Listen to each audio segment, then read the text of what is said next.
दोस्तों, आज हम दो कहानियां आपको बताएंगे। ये दोनों कहानियां आपको बुरे समय में हिम्मत देंगी। तो पहली कहानी, ये बात उस समय की है जब महात्मा बुद्ध अपने शिष्यों के साथ जाकर दूसरे गांव में प्रवचन दिया करते थे। एक बार की बात है, गर्मी का समय था, बहुत तेज कड़ाके की धूप निकली हुई थी। महात्मा बुद्ध और उनके शिष्य किसी गांव में प्रवचन देने जा रहे थे। उन सभी शिष्यों को गर्मी लग रही थी। गर्मी से हाल बेहाल हो रखा था और वो सभी चलते चलते बहुत ही थक गए थे। महात्मा बुद्ध के प्रिय शिष्य अब आनंद के मन में भी सवाल उठ रहा था। अंत में उन्होंने महात्मा बुद्ध से कहा, गांव कब आएगा और यहां से कितनी दूर है, हम थक गए हैं।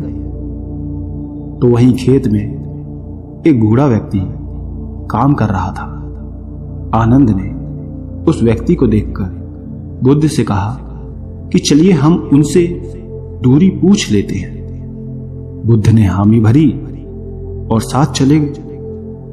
आनंद ने बूढ़े आदमी के पास जाकर पूछा कि यहां से आने वाला गांव अभी कितनी दूर है। बूढ़े व्यक्ति ने कहा कि यहां से वो गांव अब कुछ ही दूरी पर है, आप जल्दी पहुंच जाएंगे। ये कहकर वो व्यक्ति बुद्ध की तरफ देखकर मुस्कुराने लगता है। बुद्ध भी उस बूढ़े व्यक्ति को देखकर मुस्कुरा देते हैं। आनंद को यह समझ नहीं आया कि वो लोग क्यों मुस्कुरा रहे हैं, इसका कारण क्या है। मैंने भी ऐसी कोई बात नहीं की कि जो ये लोग मुस्कुराएं। आनंद के मन में ये सवाल अभी था ही कि वो लोग आगे निकल गए। आगे जाने के बाद जब फिर से गांव नहीं आया, तब आनंद के मन में फिर से ये सवाल आने लगा कि उस बुजुर्ग द्वारा बताए गए रास्ते के अनुसार अभी गांव आया नहीं। फिर रास्ते में आनंद को एक और महात्मा मिल गए। आनंद ने उन महात्मा से फिर वही सवाल पूछा कि आगे आने वाला गांव और कितना दूर है। महात्मा ने कहा कि ज्यादा दूर नहीं है, बस 2-4 किलोमीटर। ये सुनकर आनंद ने मन ही मन सोचा कि अब तो पहुंच ही जाएंगे, पास में ही है। और फिर तभी दोबारा से महात्मा बुद्ध रास्ते में मिले। महात्मा को देख थोड़ा सा मुस्कुरा देते हैं और महात्मा भी गौतम बुद्ध को देखकर थोड़ा मुस्कुराने लगे। और फिर से एक बार आनंद के दिमाग में वही सवाल उठने लगता है कि आखिर दोनों के आपस में मुस्कुराने का कारण क्या है। परंतु वो लोग आगे बढ़ने लगे। काफी आगे बढ़ने के बाद गांव नहीं आता है। अब आनंद ने एक बूढ़ी माता से फिर पूछा कि गांव कितनी दूर है। बूढ़ी माता ने कहा कि बस कुछ कदम दूरी शेष है, आप गांव पहुंच ही गए हो। और एक बार फिर से वो बूढ़ी औरत और बुद्ध एक दूसरे को देखकर मुस्कुराने लगे। आनंद ने फिर ये सब देखा, लेकिन वो उस समय कुछ ना कहकर आगे बढ़ गया। अब भी गांव आने में समय था। आनंद की सब्र का बांध अब टूटने लगा था। वो समझ नहीं पा रहा था कि हम गांव पहुंच क्यों नहीं पा रहे। वो रास्ते में रुक गया और कंधे पर रखे सामान को क्रोध में आकर फेंक देता है और अंत में महात्मा बुद्ध से कहता है कि वैसे तो आपने कहा है कि बेकार के प्रश्न नहीं करने चाहिए, लेकिन फिर भी मेरे मन में काफी देर से एक सवाल परेशान कर रहा है और मुझे खाए जा रहा है। कृपया कर आप मुझे उसका उत्तर दे दें। बुद्ध ने कहा कि पूछो, क्या पूछना है। आनंद कहते हैं कि हम जिससे भी रास्ता पूछ रहे वो हमें बस थोड़ी दूर कहकर आगे बढ़ाए जा रहा है और आप कभी उन्हें देखकर मुस्कुराते हैं तो कभी उन्हें देखकर हंसते हैं और वो भी आपको देखकर हंसते हैं। इस चीज को कृपया मुझे समझाइए और ये भी बताइए कि कहीं हम गलत रास्ते पर तो नहीं चल रहे। तभी गांव ना आ रहा हो और इतना समय लग रहा है।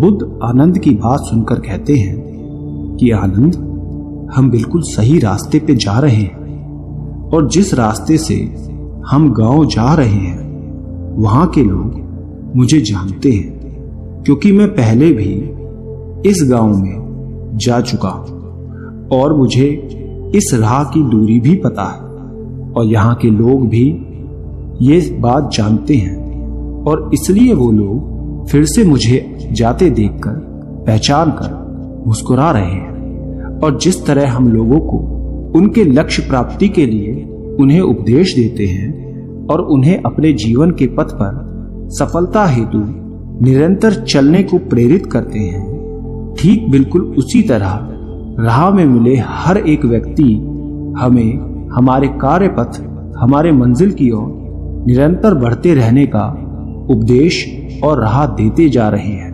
ताकि हम अपनी मंजिल तक सही समय पर पहुंच सकें। बुद्ध की ये बात सुनकर आनंद मुस्कुरा उठे और सभी एक बार फिर से गांव की ओर निकल पड़ते और कुछ समय बाद वो लोग वहां पहुंच जाते हैं। इसलिए दोस्तों, जिस तरह बुद्ध और उनके शिष्य को रास्ते में कई लोग मिलते हैं जो उन्हें मार्ग जाने के लिए प्रेरित करते हैं, ठीक उसी प्रकार हमारे जीवन में भी हमें किसी न किसी रूप में प्रेरणाएं मिलती रहती हैं। बस फर्क ये है कि हम उसे पहचान पाते हैं या नहीं। हमेशा याद रखें दोस्तों, जीवन में आगे बढ़ने के लिए अवसर हर किसी को मिलता है।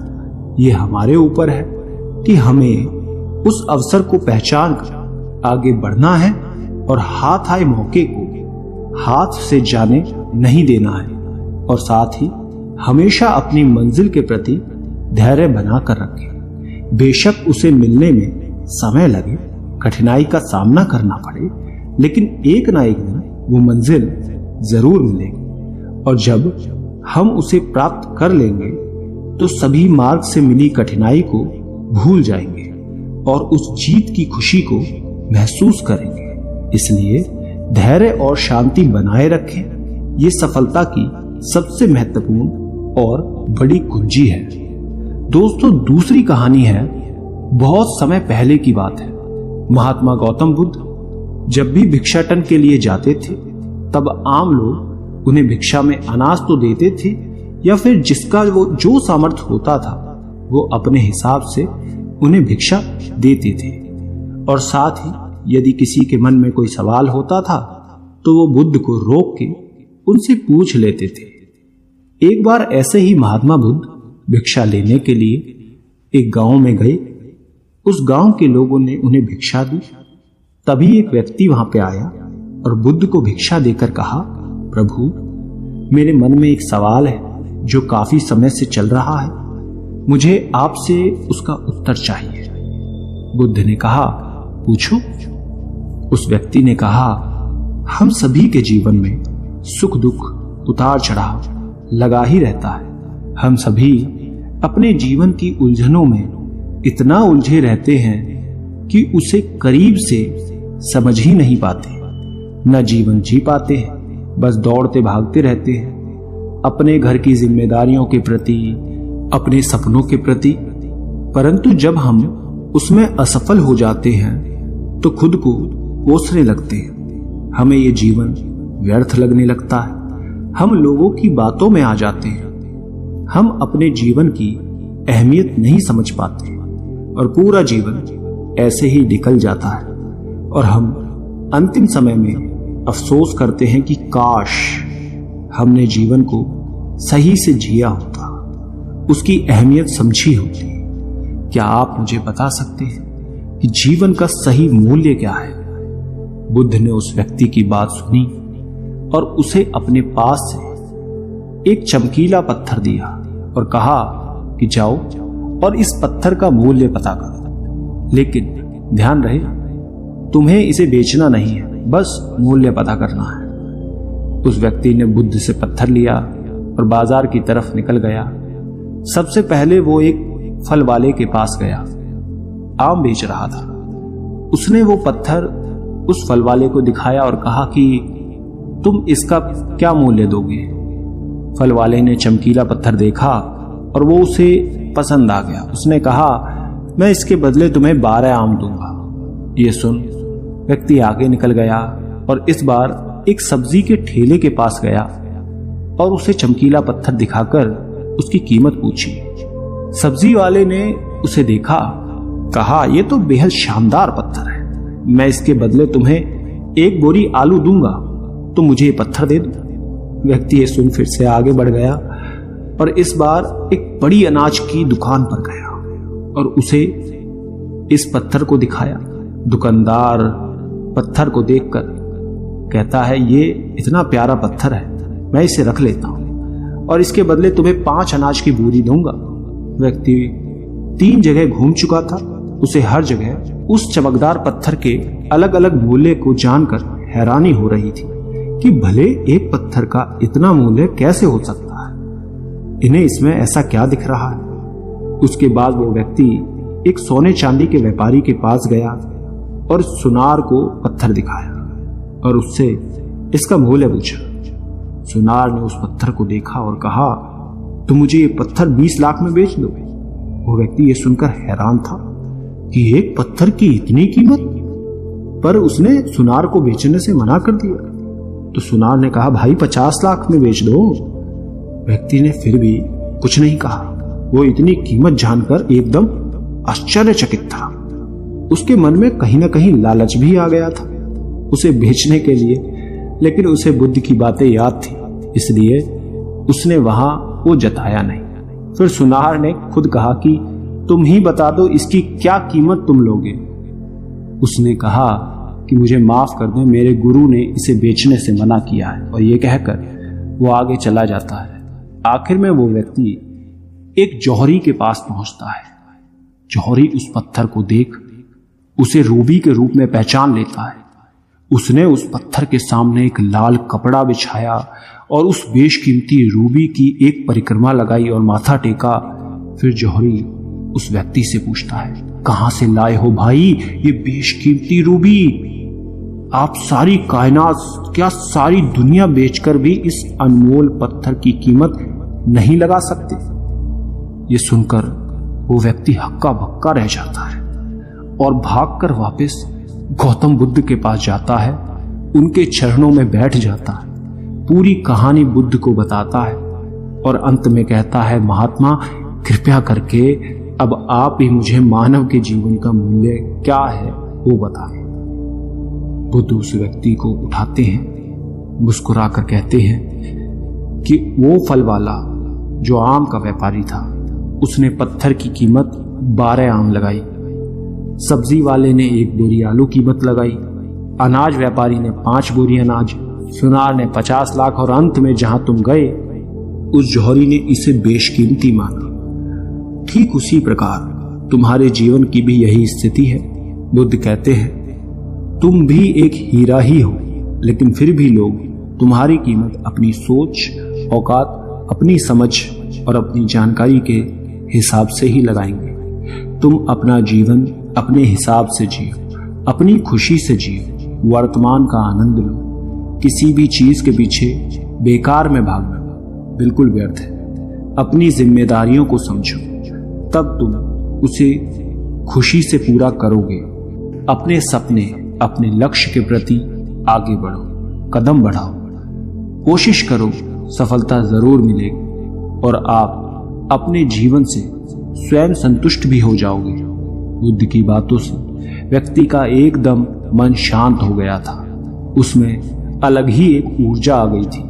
वो बुद्ध के चरणों को स्पर्श करके चुपचाप वहां से चला गया, उन्हें धन्यवाद कहकर। वो बुद्ध की बातों से बहुत प्रभावित हो गया था। उसे आज अपने जीवन का मूल्य समझ में आ गया। अब वो अपना मानवीय जीवन श्रेष्ठ कार्य में लगाना चाहता था।